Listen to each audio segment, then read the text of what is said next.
Hello, everybody. Welcome back.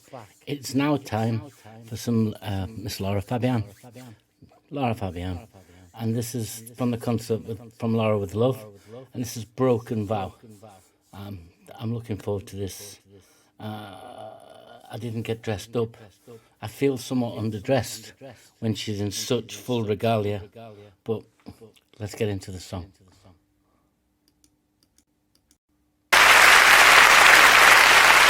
I truly believe it's impossible to explain how you genuinely write a song. Something happens that I can't say with words. It's like something crosses my body. A melody comes out of me, and then suddenly that melody speaks. There is something magical about that. There is something you can't explain that goes through you like a storm, like something blossoming, like why are we here and breathing and alive? I don't know that. I just know that when that happens and you really get that inspiration, it can't be replaced by anything. That's so interesting because the reactions I've made when I've been listening to Lara Fabian so far, I've genuinely leaned into how she's so emotionally creative and in tune with the song physically. And often it appears like she'll change direction with her physical presence, if you like, not just facial expressions, but her whole demeanor seems to indicate that something's changed in the song. Yes, I know other performers do that, but hers seems to be so in tune, and it's almost mesmerizing, if I'm honest, because you're going back to just a pure voice and one person on stage. There are no fireworks. There are no twerky-worky girls in the background. You know, it's just a pure performance-based production, if you like. And that's what she's done. And she also knows, how she said, a storm or a blossom. So that tells you she can feel both anger, rage, and beauty when she's thinking. Those things affect her. And I think that's so interesting. That gives you a little insight. Certainly gives me an insight. Let me know in the comments, guys, if that's what you read into it, or if that's what you enjoy the most, is that full openness about Lara Fabian, the performer, how she expresses herself. Now let's get into the song. Stick with me. Don't leave. Thank you. I would like to finish this very special moment with a special song. And I like to put myself back into that moment where there was 100 musicians, a wonderful conductor, and one of those songs that I believe you don't write often in your life. The song is a special song. It talks about betrayal, but it talks about forgiveness. I hope you're gonna like it. It's called Broken Vow.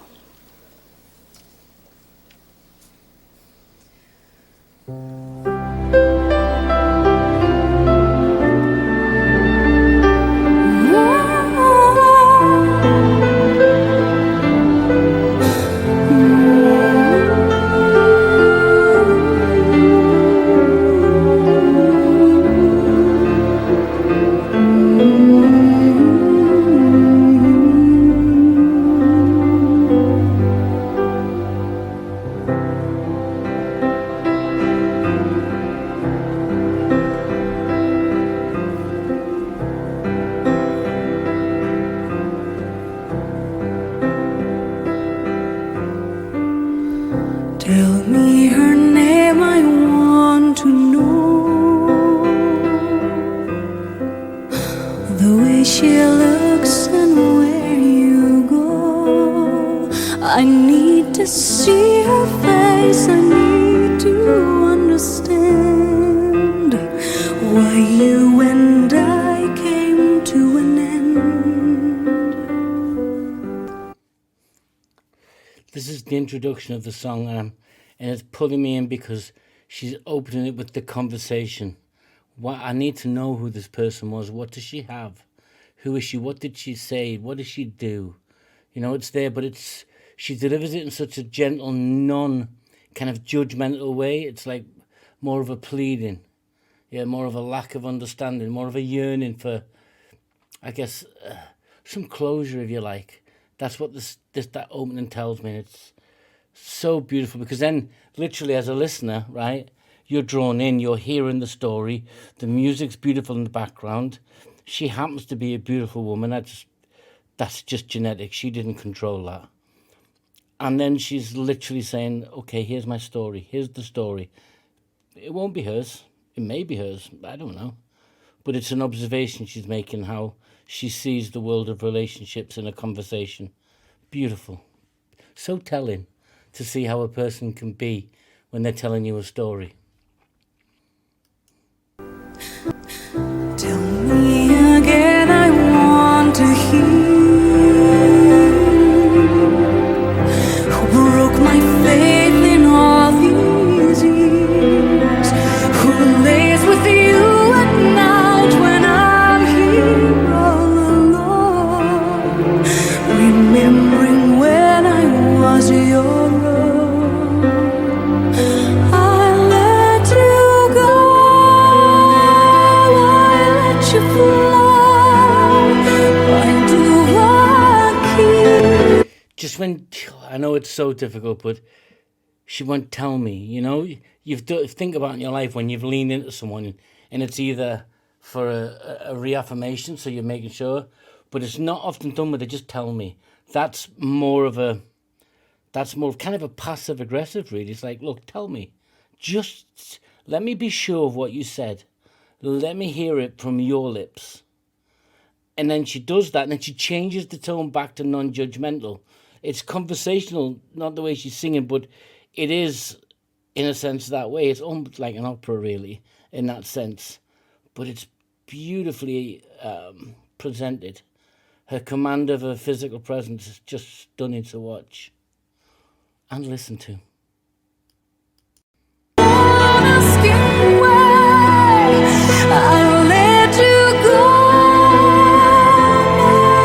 and I find a way to keep somehow more than a broken vow.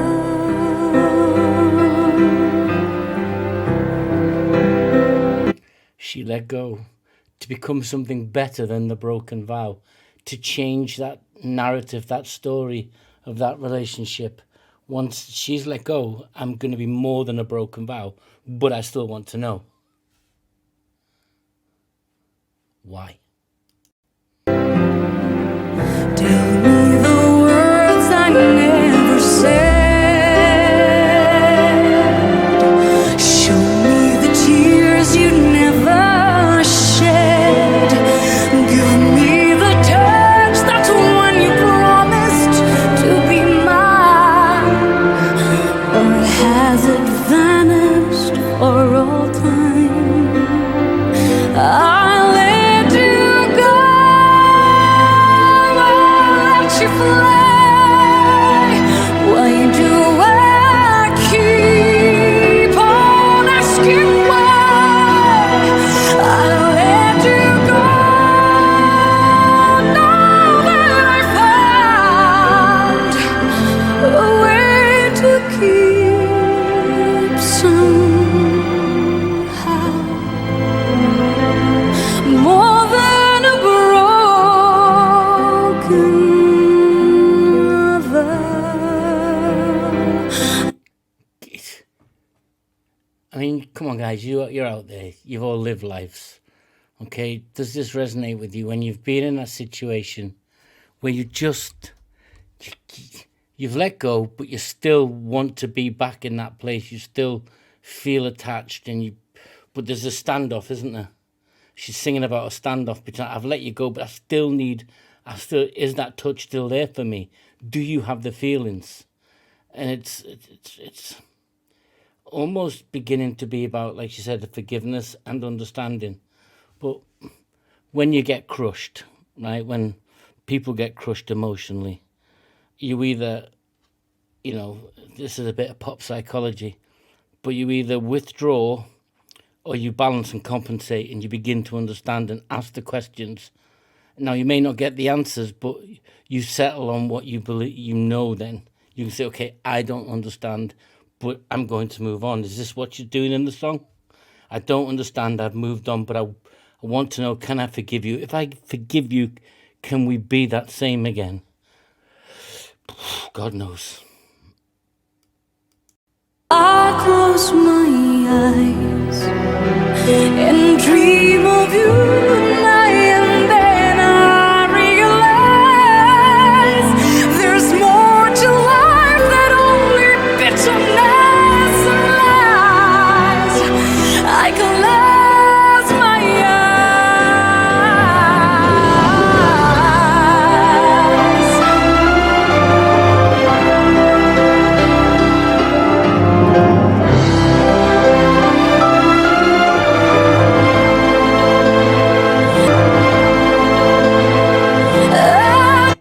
okay, what's that? She does this. She's done it in a couple of other songs where she'll go away and come back. It's almost like to redress or the second part of the act, if you like. Very operatic in that this is a new stage in the song. What was that? Or did she go and put a dress in the right order? Maybe I've just got it wrong. So you watch. There's a final bit there.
I think the way she's presenting that, it's not a conversation that would be had in the real world lifetime. This is a conversation internally with yourself. I let you go. Yeah. But still somehow, but I found a better way to live, sort of better than a broken vow. I'm not that person. I'm not the victim, if you like. And I know, for God's sake, I hate the word victim now because it's just spread across nonsense. But this is in the relationship, the aggrieved, if you like, the person who's suffered because of another's actions. But there's a deep-seated love, but an understanding that I can come back, I can forgive you, but I'm better, I'm stronger now. I won't be a broken vow. But you need to tell me. That's what the song's kind of telling me. For me. Well, let me know what you think it means for you guys and how you use it when you're listening to your music. Lara fans. Give it a like, guys. Join in. Tell me where to go next. Till next time, take care.